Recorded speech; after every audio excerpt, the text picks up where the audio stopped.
Good afternoon, beautiful people. Welcome to a live edition of the Dream Wager on this Feel Good Friday, June 25th, 2021. I am your host, Dylan. Alongside me, we have our NBA guru, Elvis. How are you, sir? Pretty good, man. Pretty good. Good to have you. And joining us from sunny South Carolina, the legend, Joey D. How are you, sir? Appreciate the introduction. Let's get this show on the road, fellas.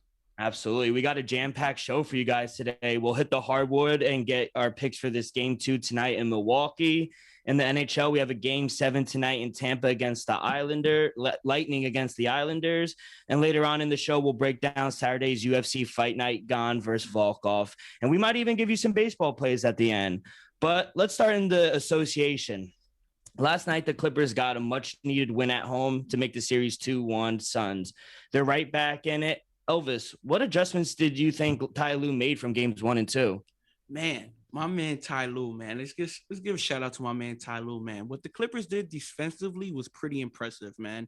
Even though I know at first a lot of people was like, "Oh, I don't know," but he introduced 3 starting guards into the lineup. Wow, 3 starting guards.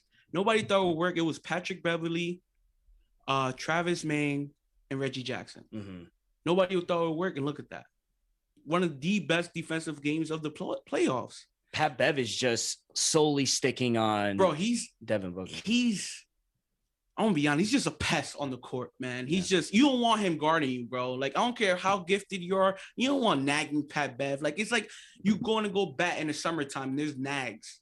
You don't want that. No matter how good of a hitter is. Yeah, even if you're you don't want that flying around. Like, at the end of the day, defensively, Devin Booker was held to 5 of 21. You know, that was his worst shooting game of his career. It was the mask. I would say it was Pat Bev. The mask might have something to do with it. I'll give 5% of the excuse, but I'm gonna give 95% of it to Patrick Bev. Absolutely, and I think they were the more energetic, and they played desperate where they wanted. I hate saying that, but that's literally what happened. They had to. It was a must-win game. You can't go down 0-3. Reggie Jackson was big, clutch. You guys called it clutch, and then. Man, this came of kind of sideways, bro. My man Zubac outplayed DeAndre Ayton. Wow. I think that was the biggest adjustment. That was the game. Yeah. The Zubac was a plus 28 on the court. Guess what Ayton was? Probably a negative something. Minus 25. That's the ball game right there, folks. So give some props to Ty Lue. And I don't understand why Monty Williams didn't play DeAndre Ayton more in the second half. He totally went ghost. He was minus 25. No, but in the first half he played really well. Yeah, he started the game 6 or 7. And that's why I don't understand. You got down, so I guess you put shooters on the court, but DeAndre Ayton gave them so many headaches games 1 and 2. I don't know why they didn't just continue to stick with them. Was this just a bad shooting night for the Suns? Yeah, bro. I'll give. What do you give more credit to? The defensively. You know why? Because at the end of the day, nobody on the Suns scored more than 18 points. Not one player on that Suns team scored more than 18 points. They had a terrible shooting percentage. Devin Booker's worst game of his career, playoffs or regular season. Yeah, you had a bad night, but that's defensive. Yeah. So, I mean, this is now. Well, this was the third time they went down 0-2, and they won game 3. Third time in a row. This team is resilient. What does it say about this Clipper team? Bro, I told you on Monday's show, man. I think this team is just they only play when they're down 0-2. I don't know. They won 4 in a row against Jazz when they went down 0-2. They won 4 out of the last 5 against the Mavs. Could we possibly see that happen again? I doubt it, but it wouldn't be shocking. They just did it 2 times in a row. Like you said, they're better on paper. They're better. They're a better team. With Kawhi, with Kawhi, I think the spread will be more like the Milwaukee Bucks Atlanta game with Kawhi. Without Kawhi, these teams are kind of dead even. And you're seeing it by the play. Close game 1. Game 2, Paul George makes some free throws, or there's that pass isn't a perfect pass. Clippers are up 2-1. Yeah. You know, at the end of the day, Clippers won this game yesterday by 14 points. Yeah.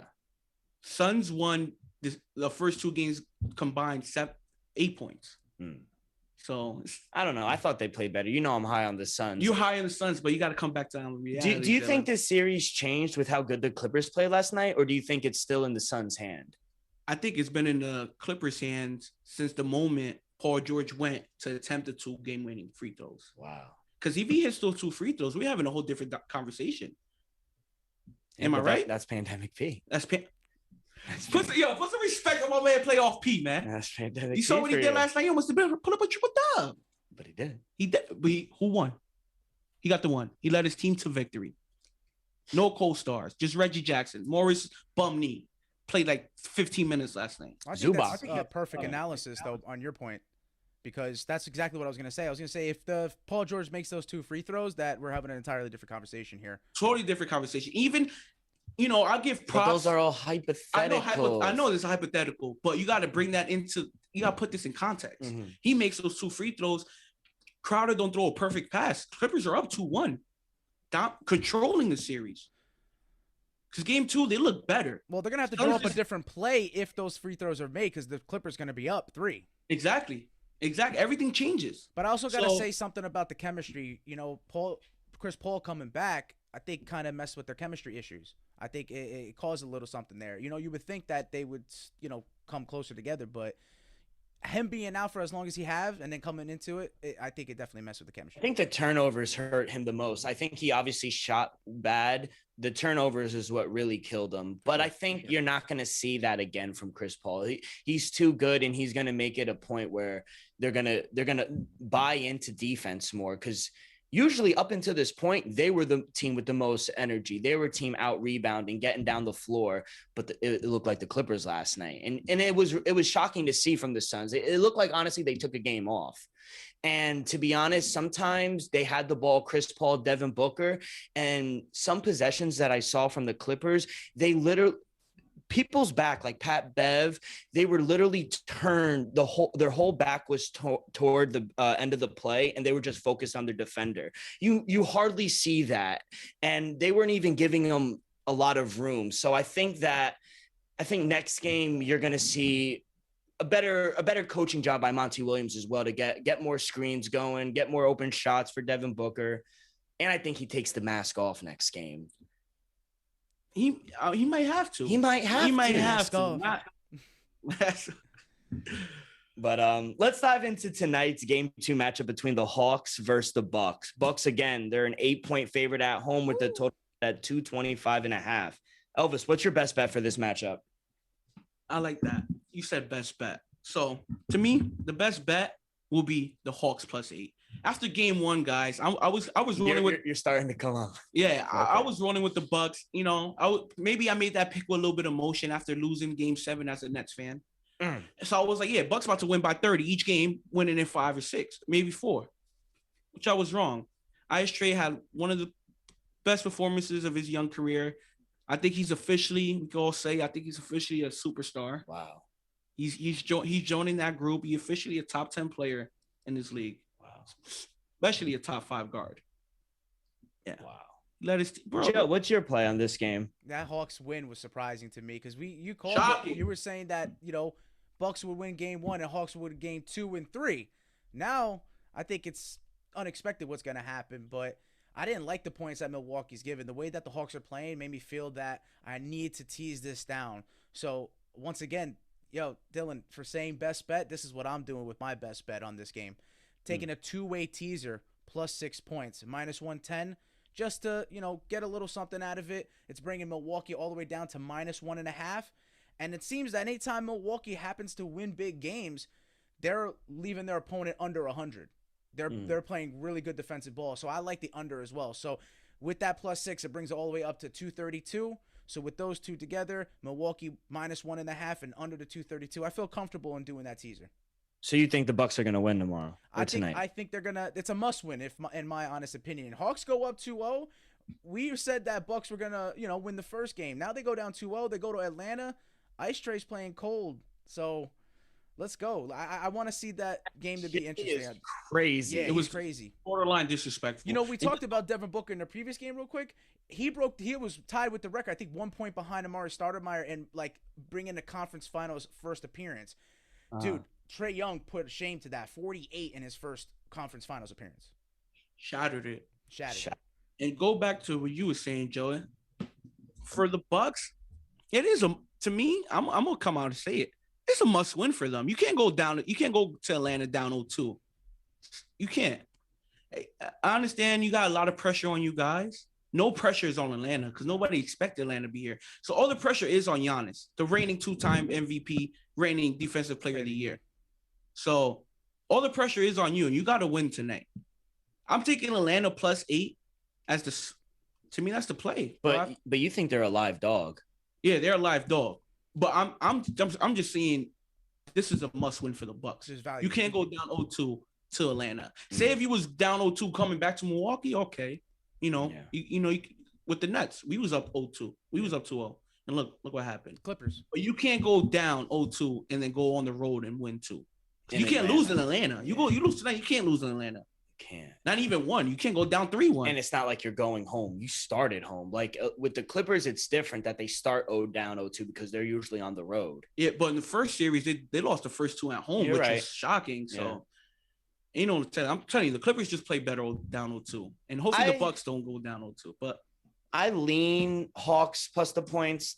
Too many points. Yeah. I honestly thought it would be like 3.5, 3.5, 4 exactly. After especially game 1, even I was shocked. That's the main reason I'm taking it. We watched the game together, and I said Hawks +8. I said Trae Young, they're different right now. They're playing too well. They've always been an underdog game 1, and they've won outright on the road. So I lean. With how good they're playing, I lean Hawks +8. But I actually have 2 picks. One, I like the under 225.5. I think the Bucks defense will start to figure things out. I don't see them allowing Trae Young to go off like he did in game 1. There's no way. I think this game was going to be more physical, get up in your face of Trae Young and force other players to try to beat him, like Collins, Clint Capella. Clint Capella's going to have a bigger game. Yeah. But quick question, Dale. If you're the Bucks, who do you switch on? Because Jrue Holiday wasn't it. Who do you switch on to Trae Young? Well, I think because Jrue Holiday got embarrassed last game, he's just solely going to be like what Pat Bev is to Devin Booker. He's just solely going to face his back towards the play, and he's going to follow him and make it as hard as possible. I think it's going to be tough for him. I think so, too. I think they need him on the offensive side to win the game. Yeah, he's going to have to do what he has to do against Trae Young, but he still needs to put up 20 points to win the game. Absolutely. And that goes into my point with the under 2, because a lot of players last game exceeded expectation. You had Collins drop a double huge. Jrue Holiday dropped 30. And Chris Middleton was suspect. He won't shoot 1 for 9 from 3 again. I see some regression coming here from both sides. I don't see them shooting that well. I see maybe like a score basically like we saw last night, maybe 102-100, like a close game. I think they're a live dog as well, the Hawks. So, but I do like the under. I think these two teams are going to figure some things out, especially the Bucks, especially since he shimmied on them. You saw Giannis make it a point in the huddle. He's not going to disrespect us at home. There's just no way they could do that. And I think they took that shit to heart. Wouldn't you? I would have attention fouled them next play. Personally, I would have took the 12th man off the bench. I would have been like clothesline him. That's it. God, you're not playing either way. It's like a pitcher throwing a pitch inside, or a fight breaking out on the hockey rink. Like, remember what Trevor Ariza did to him when he tried to nutmeg Trevor Ariza? No, he just clothesline dropped him. Yeah, clothesline. Like he just like. I like that. Yeah, though. you have to. You just try to nutmeg me during the game. You're wilding. Well, speaking of Trae Young, the player prop I like tonight is Trae Young under 30.5 points. They bumped the number up from game 1 because he obviously had such a great game. He dropped 48, but he also took 34 shots in the game. Wow. He won't shoot nearly as many tonight because I think the Bucks would make a lot of adjustments and be more physical.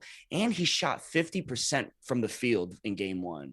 Yeah, but he shot 4 for 14 from the 3. Exactly. But from the field, I'm talking about that's mid-range. To me, if he just shortened down his 3-point attempts, he will be way more efficient. Think about, say if he just goes 4 for 9, A lot of people are comparing him to Steph, and I don't think he nearly has the shot and dead eye as Steph. He takes those range shots, but he's more of like a Steve Nash. Like he takes those long shots and only hits a small percentage of them. Yeah, it's like Steph does so much more without the ball. Yeah.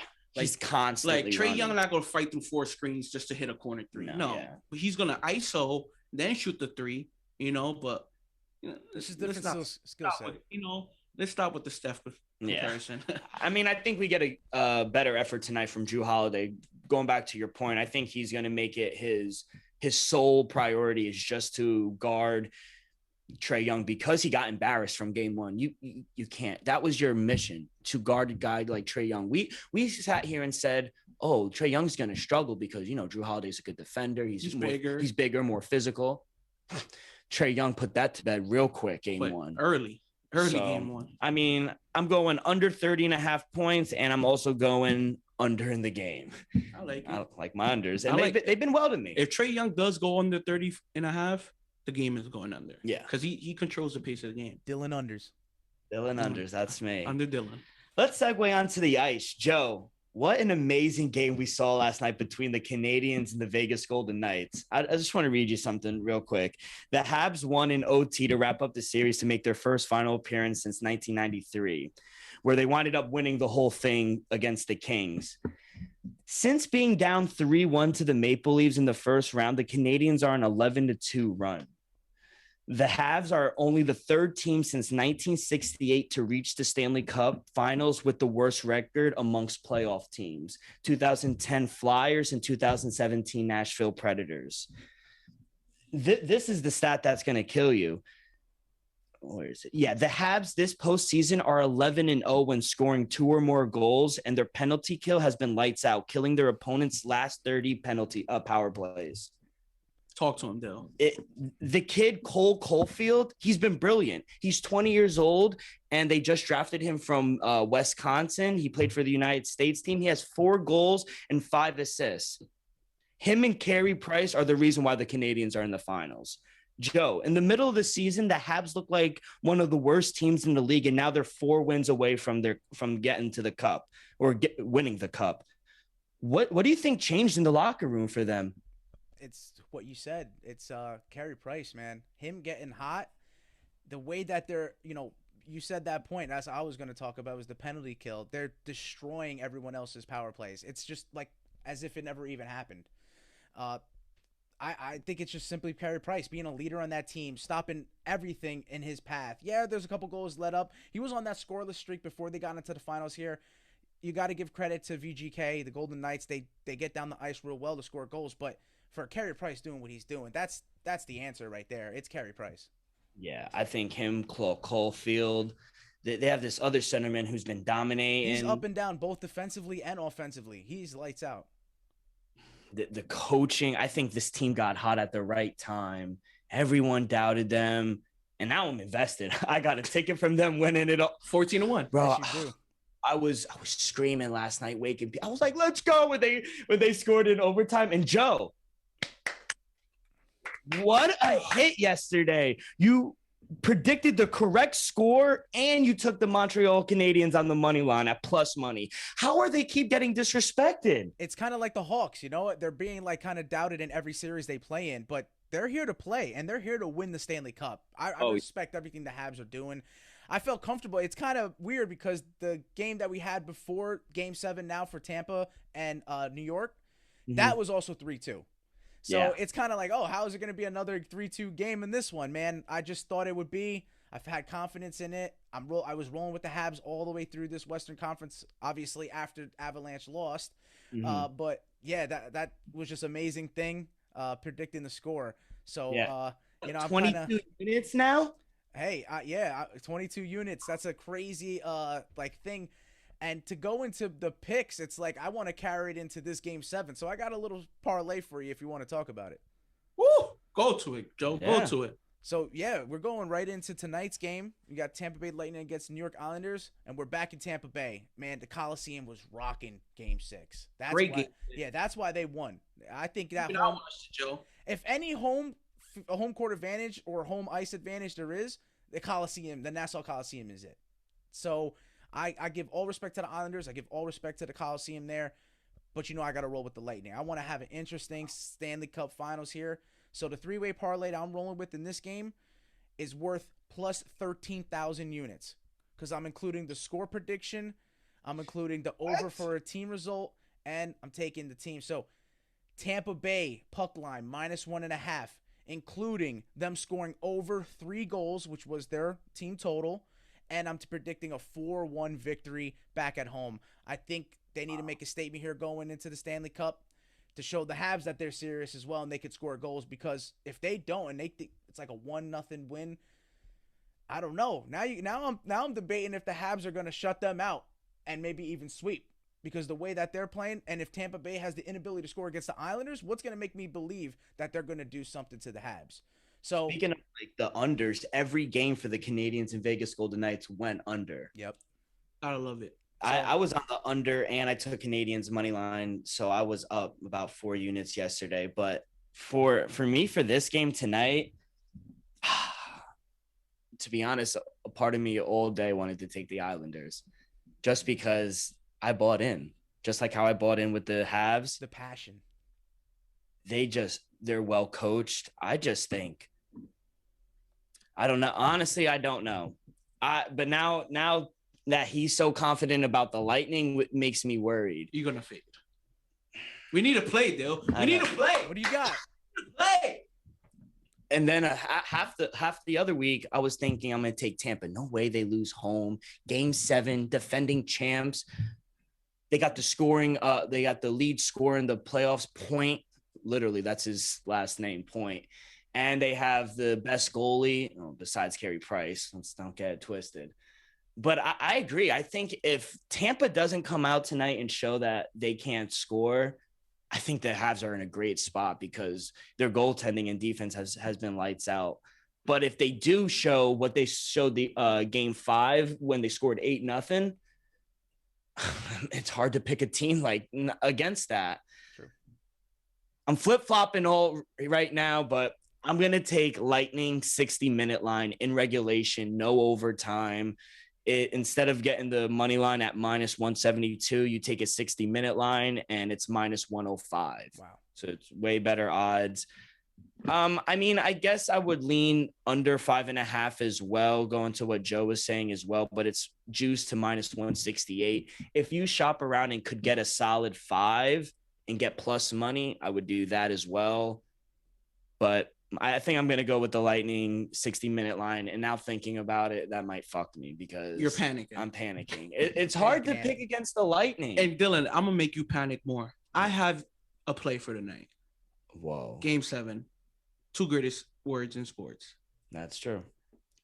I'll be taking Tampa Bay Lightning. Oh, no. Money line. We're fucked. I might 167 to go back to the Stanley Cup. Oh, my God. Back-to-back seasons. Let's make history, guys. Wow. I think it's a great matchup. You were talking about it. We have the best penalty kill team against probably the best power play team in the Lightning. Yeah. So don't panic now. No. Now it's bad.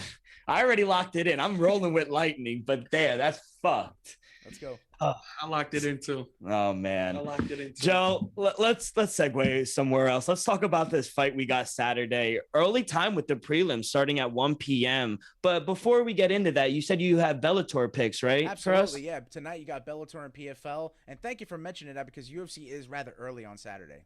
Yeah. So I mean, man, we have a great Bellator matchup right here. Lineup. It's on 9 p.m. on Showtime. So tune into that. You can also tune into PFL. That's on at 10 ESPN2. So late. Yeah, it's gonna be good. I think it's fun when we have a bunch of fights, a bunch of promotions going on at the same time. You can tune into different things. So, absolutely.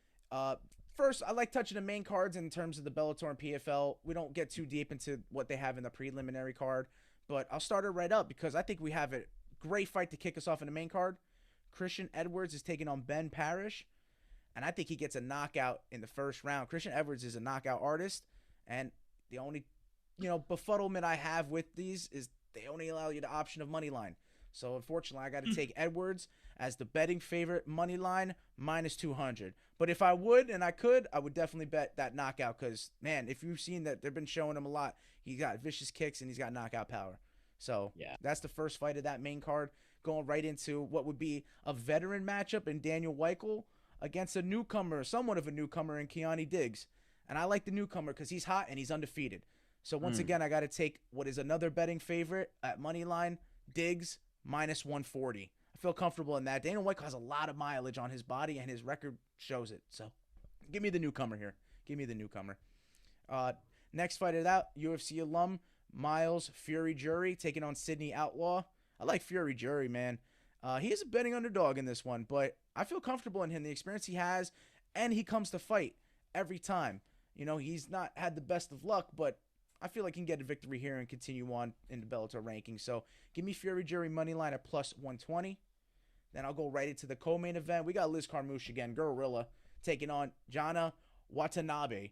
And I like the underdogs. Since we got late into this as his main card for Bellator, I like the underdogs here. She's a plus 184 underdog, so I got to take her money line there. The money's too good, and she has some sick, wicked submissions. If she can, get taken down, which that's Liz Carmouche's game, is to be the aggressor and use wrestling.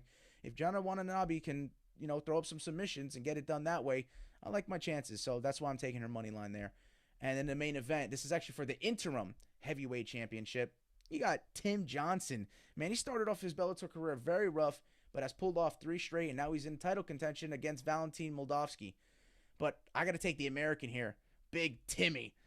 Johnson, money line, plus 230. I just like it. He's that big of an underdog, plus 230. The way he's looked his past 3 fights, the dude has so much experience, and you got to like the wicked mustache to do sports. So give me the plus 230 odds there. I love the money I'm seeing out of Tim Johnson. Going for Timmy. Big Timmy. So that's Bellator right there. I had to get that off my chest real quick. And, hey, we'll go right into the PFL. Always throwing interesting cards out there. I like what they're doing. I really do. So let's go right into it. Once again, main card. We got Denis Goltsov taking on, a veteran, an actual Army veteran, Brandon Sales. A lot of people are actually now riding with the hot hand. People like Brandon Sales in this because he knocked out Kamaru Usman's brother, Muhammad Usman. So a lot of people are going with him there, but if the books don't reflect it, because Goltsov is actually a money line favorite of minus 230. The dude's 6'5". I just think he's going to be able to play his game, stay on the outside with the reach and the longevity. I don't know. I think neither of these guys can knock each other out. They're both finishers, but they're both tough MFers. So I like Goltsov money line here. It's kind of playing it safe, so to speak, but give me him money line. This guy, Lance Palmer, says he's excited to fight Movlid Kabulaev. That's the next fight after this. I don't think you should be excited to fight Movlid Kabulaev. The dude is 23-0, an absolute stud wrestler, and he has striking power. Once again, you can only bet at money line, so I'll be taking Kabulaev money line here at minus 132. So that'll take us right into the co-main event, and your boy Anthony Pettis is fighting. He's taking on Raush Manfio, and this might be a surprise to you. I'm taking the underdog, Raush Manfio. Money line at plus 200. A lot of late money came in on Anthony Pettis, but Raush Manfio from Sao Paulo is an absolute savage. And I would go as far as, if you look at my verdict picks, I have him knocking out Anthony Pettis in the 3rd round. Anthony Pettis, he does have good cardio and he can last in the fights, but not after he's getting beat up. And I feel like Raush Manfio can beat him up on the ground, can beat him up on the feet. So it's a bold take from my end, but give me the betting money on underdog here, plus 200. I like it. I like what I'm seeing out of the kid. So, and if Anthony Pettis loses, he will be out of the playoffs. You said that a lot of money's coming in on Anthony Pettis. That money's mine. That's right. I got it. That's right. So Pettis, baby. You gotta fade it. And then of course the main event here.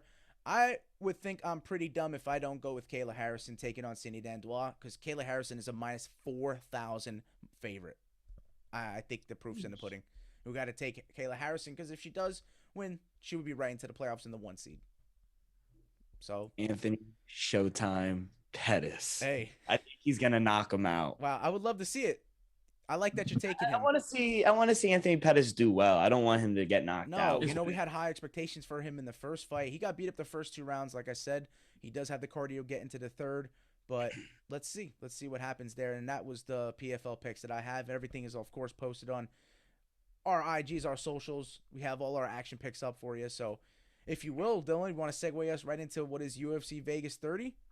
Yes, sir. We got headlined by two heavyweights, Gane versus Volkov.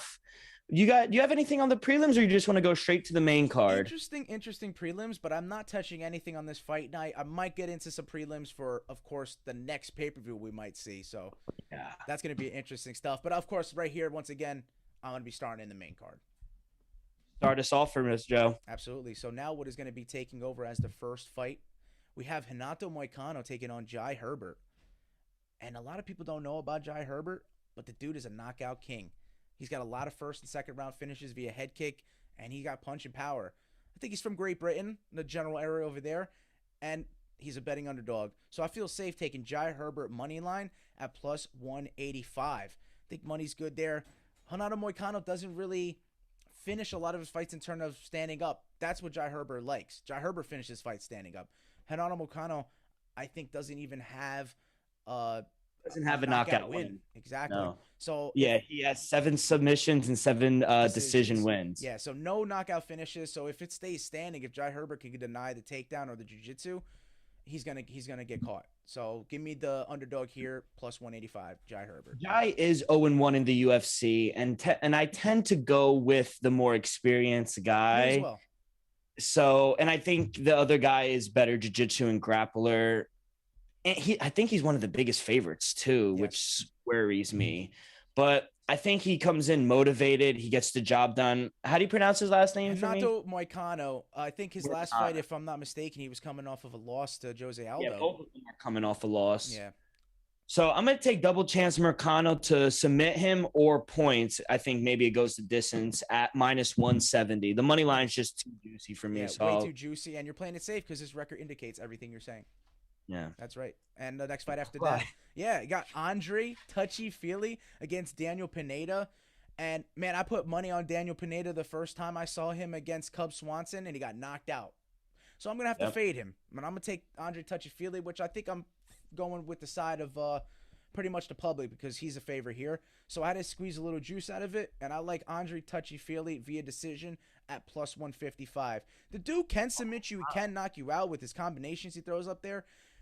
Daniel Pineda, he kind of got caught with Cub Swanson. And Cub Swanson, I think, has a little more power than Touchy-Feely. But I think if this goes to decision, Touchy-Feely will come out victorious. So at plus 155, I think it's the right way. Yeah, I don't know too much about these fighters, but I do know that they have knockout power, which is surprising. So you think it's going decision.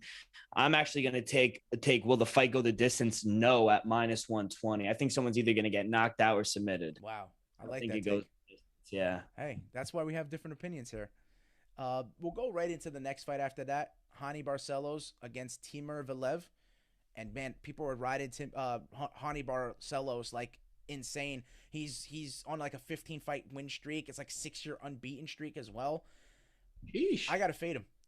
I got to be the bold guy here, and I got to take Lucky Valiev because the dude throws out wicked combos, and I don't think that he'll fall into the game of Hani Barcelos, which is basically a brawling style.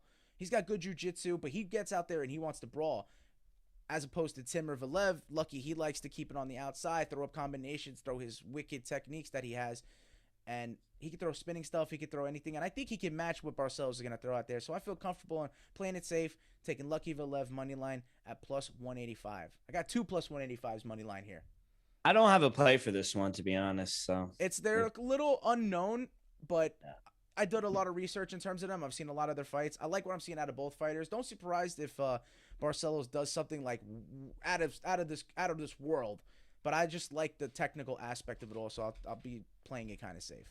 Before we get to the co-main, Joe, we didn't talk about my boy Tim Means. That's right. That's actually that's not the co-main right there.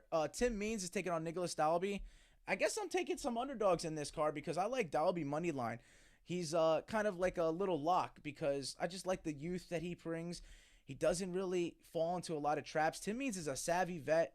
He's a wicked dude. That Dirty Bird, man, he beat up Mike Perry last time he fought, and he was actually supposed to fight Danny Roberts, but Danny Roberts got pulled out. So it was surprising to see Dalby step in here, but give me Nicholas Dalby at money line plus 124. Yeah. I like Tim Means in this fight. Like I said, I like to go with the experienced guy. I think he has the power to finish him. I'll take Tim Means, double chance to win by KO, TKO, or points at -120. It's better than taking him odds on the money line at -142. He has a 2-fight win streak.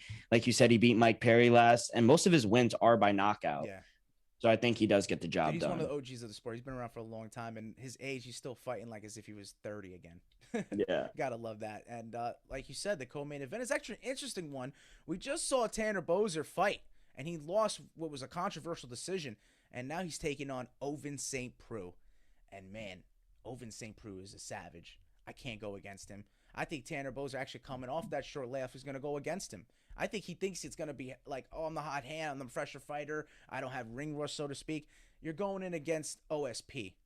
I think the dude can knock you out with his wicked left leg kicks, head kicks, and his submissions. He actually has renamed the Von Flue choke to the St. Preux choke because he's the one that's done it more than Von Flue. So I like OSP via submission at plus 500. But hasn't OSP been inconsistent as of late? Oh, he's always been inconsistent in his things. But if you look at the matchups that he's faced with, he comes out on top in the situation as he is right now. So I'm just going to go with precedent and take the guy that I like in this fight. I do like OSP a little more than Tanner Boser. They're fighting at heavyweight as well. I don't think OSP is coming in. OSP moved up a weight class. Yes, but OSP is also not coming in as heavy as the last time he lost in the heavyweight division. He's coming in at a lean, like 230, 220 area. So I think he's going to come in faster and even stronger. The dude's an Oklahoma State ex-football player. The dude is vicious and wrestler. I love OSP. I love everything about the guy, and I feel comfortable in taking him via sub. Maybe you want to sprinkle a little something on a first-round submission. Ooh, wow. That's how confident I am. Again, both fighters struggling in the octagon, so it's going to be interesting to see if both fighters come out with a bit of urgency, not leaving anything up to the judges. I think someone gets KO'd or submit here to prove themselves. So will the fight go the distance? No, at -118. Wow, it's favorited. I like that. I like that Yeah. very much. So, man, as we go right into the main card and the main event, I know you said it. You gave us a great intro to that.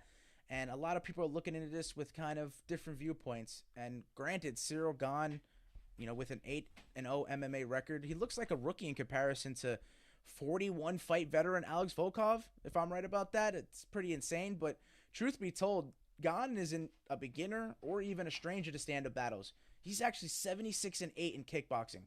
That's his all-time record. He looks too athletically inclined. He looks too crisp on the feet to make me think that he'll even come close to losing this fight. I love everything Alex Volkov's about. He also is like a striker, technical striker. But if Gane wins, we very well see a great matchup between him and Ngannou. I think their styles clash amazing. You got a complete power brawler against a dude that is just a technical wizard in Gane. So I want to see it more than I want to see like Volkov get into the title picture, unfortunately. I hate to do that to the guy, but I think it's a hell of a matchup to see Gane against Ngannou. I really do. I think that might be a fight of our lifetimes, because really you want to see how can Gane avoid the power and the kind of sometimes recklessness that Ngannou throws caution to the wind and says my power and speed is going to beat whatever you have to offer. So I just like that entirely better than what Volkov might get if he goes into the championship picture. So I'm going to take Gane via decision at plus 160 here. Elvis, someone told me you have a play on this main event. I'm back. I'm back at it. What a UFC pick for you guys. UFC main event. I'll be taking Gane winning this fight. I was gonna take him betting the double chance, either KO or TKO or points at -155. But if the money line is at -165, I'm gonna just roll with him at money line. I know he's only 8-0, but I just have confidence in him. Always roll with the young studs. Gotta forward the next generation. You gotta forward the sport. That's right. I feel like he might just forward the sport, knock out the OG, and contend for a title soon. I love it because last time when our boy Ant was here, him and Joey had the same fighter for a main event. I think I picked it was Cody Garbrandt and first Rob Font, and I took Rob Font and I won. What happened last week? Oh, the Korean Zombie. Yeah. I'm the only one that took the Zombie. Yeah. Come on now. He dominated the fight now. Oh, my. He did. 49, 46. Stop playing. Oh, my God. So what you got? Don't panic. No, I'm not. I'm going with Volkov here. He's 33-8, 22 knockouts. He's on a 2-fight win streak. I think that loss to Curtis Blades really affected him. And then you saw him come out more urgent. He knocked out Wilt Harris next, and then he beat a Hall of Famer in Overeem. So I think this is a perfect match for both fighters. Both need a win here to cement their chance at a title shot. I know Joey said he doesn't want Volkov in the title picture, but I think it's his time. I think both fighters are going to want to push the pace and leave it out of the judges' hands. This is a coin flip for me. I mean, all week I was telling you I was on Gane, right? All week I was on Gane, and then I just had it today. I flipped. I'm flip-flopper. I ain't mad at you. I think, like I said, I think that Curtis Blades' loss really motivated Volkov. I think he could finish Gane. I'll take Volkov double chance to win by KO or TKO or points at plus 145. I think it's Volkov's time. He's going to be in the title picture, and he's going to verse Ngannou. Wow. We'll see. Yeah, we'll see. I really hope Volkov knocks him out. And that's it for UFC Vegas 30, man. We're getting prepped after this one for a heavy pay-per-view. Yeah, absolutely. We have a week off. Yes, we do. Got a week off. To get reset, get our minds right. Yeah, because we'll need it for that. That's going to be a huge trade locks that week. Yes. July 10th, Poirier 3. The trilogy. Let's get onto the diamond. Elvis, you told me you have a play tonight. Or you have a couple. I got to play for the weekend, boys. Oh, my God. Listen up. Last series, we swept these boys. We came to the Bronx as underdogs, and we swept these trash-ass Yankees. So guess what? They coming to Boston this time around, and guess what? I'm going to come on Monday show with a damn broom, because last time I forgot my damn broom. Monday won't be here. Oh, yeah, Monday I'll be here. Friday, I'll be coming to show with a broom. I don't care what happens during the week. We could lose all week. As long as we sweep the Yankees, it's been a great one. Wow. So you got Yankees losing 3. I got the Red Sox today plus 107. I got the Red Sox tomorrow probably minus 107 because we're gonna rag the Yankees tonight. And then I got Sunday Red Sox. Whatever the line is, I don't care if it's minus 3,000 or plus 3,000. Red Sox money line, possibly run line. Stop playing. Oh my God. And I might sprinkle some on the over tonight because last night was disrespectful. My man was throwing a no-hitter through 6 and he couldn't hit shit. So we're going to come out today and put up, I don't know, probably like a good 12 on the Yankees in the first 5. No, I'm just I'm just talking crazy, but I do expect us to come out swinging. We got to put some runs on the board and put some pressure on the Yankees. Last night, even if we had a great pitching matchup, that was kind of. Yankees are getting hot too, though. They are. Bro, I've been hearing that for 2 months. Nah, I didn't say it for 2 months. You haven't, but I be hearing things. You know what I'm saying? I work with Yankee fans. I mean, where I just came from, doing the Bronx. I deal with these people. I hate them. Wow. Joe, do you have anything on the diamond for us? Oh, of course. I'm not getting into that game though, nor am I getting into our Mets because I feel like my jinx it. Yeah, after having another doubleheader. We haven't been constant doubleheaders in like the past week, so. They start soon. Yeah, and then they have another one at like 7, so I'll stay away from that. They didn't do a 1 o'clock game and a 7 o'clock game. They don't really run it back to back. Maybe at 1 o'clock the sun's beating down pretty hard. I don't know. And I want to just travel. Yeah. I still want a 2-hour break before the game. Damn, bro. You're just gonna play. You're gonna play 18 straight. Well, they're doing 7 and 7. Yeah, exactly. So I'm getting into the 8 o'clock games. Dylan, do you have anything before these 8 o'clock games or after?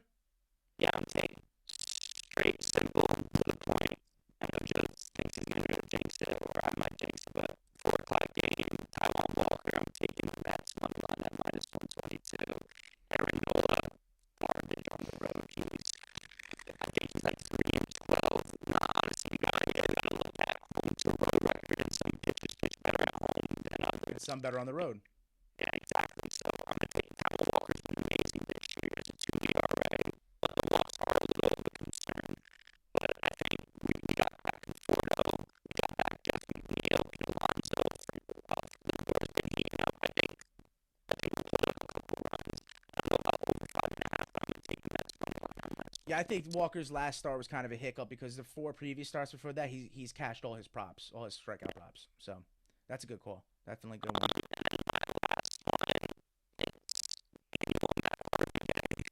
Fade Matt Harvey Day? Honestly, I don't know why they keep bringing him out there because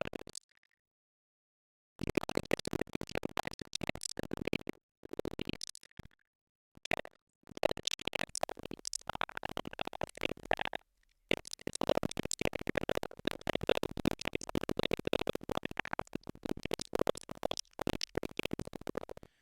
So everyone that wants to take the Royals, I think you're gonna turn around. Me and Elvis talked about that while you were gone. We actually mentioned that not only the Diamondbacks went and broke the consecutive road loss record, we were saying, hey, the Orioles are right nipping at their heels in terms of road losses. They're right there with that. They could easily break the record if the Diamondbacks win a game. So, yeah.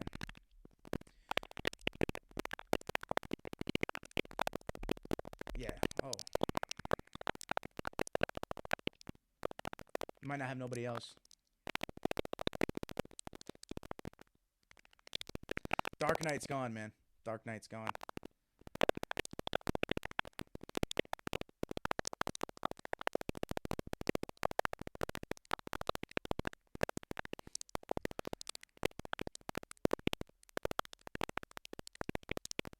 That's how confident. Yeah.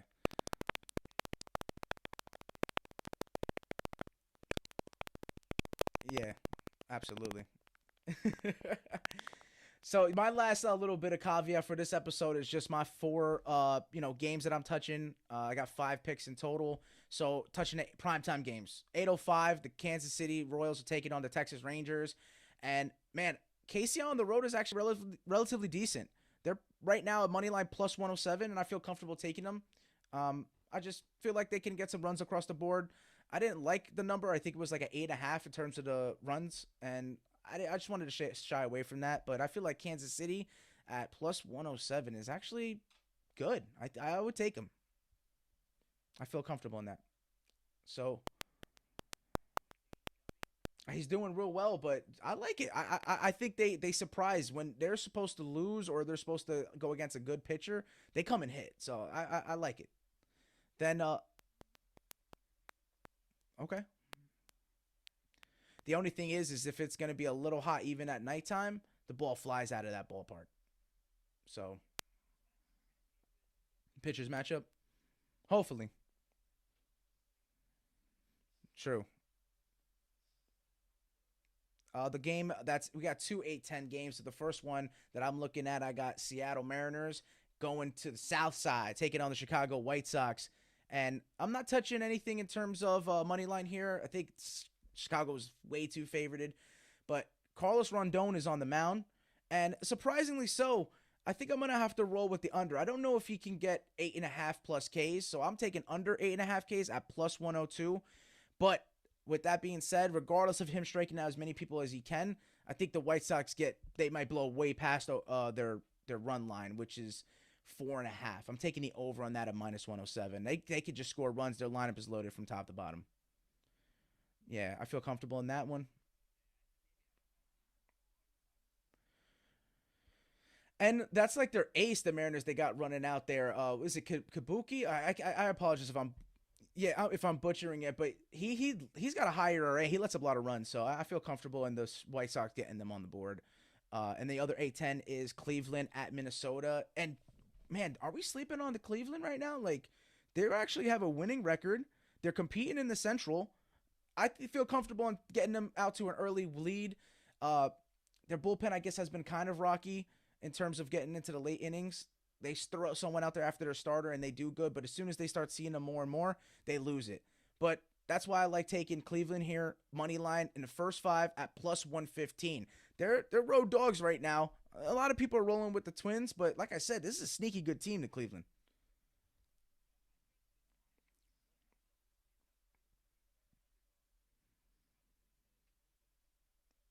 I think I said to it before.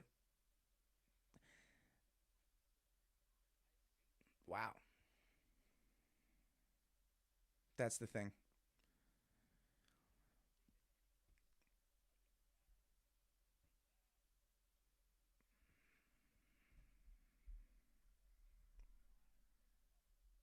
All right. Okay.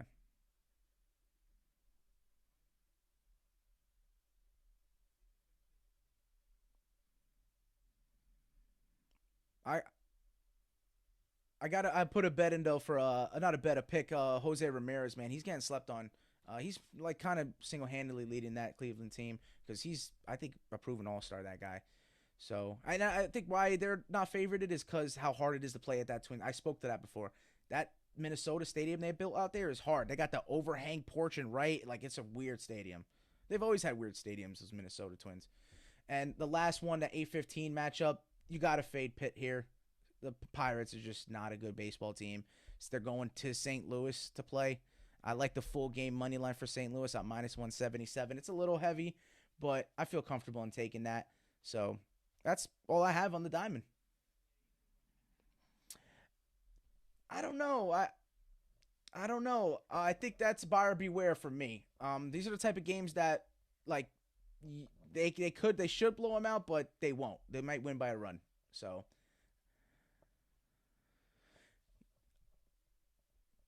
I would even go in to say sometimes I fade myself with that. Like a Pitt team like this, maybe take them in the first 5, which sounds crazy, but they lose it at the end, and St. Louis comes in. So that's where it's like, oh, last at home, maybe a walk-off 1-run win. It's like something like that. So that's why I like the money line for the Cards.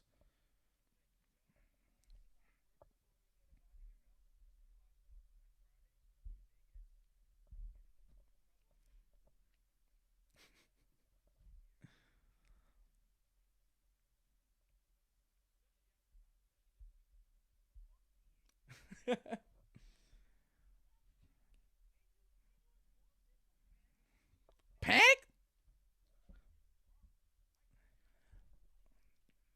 That's right. Full capacity. Well, thanks, everyone. No, thank you.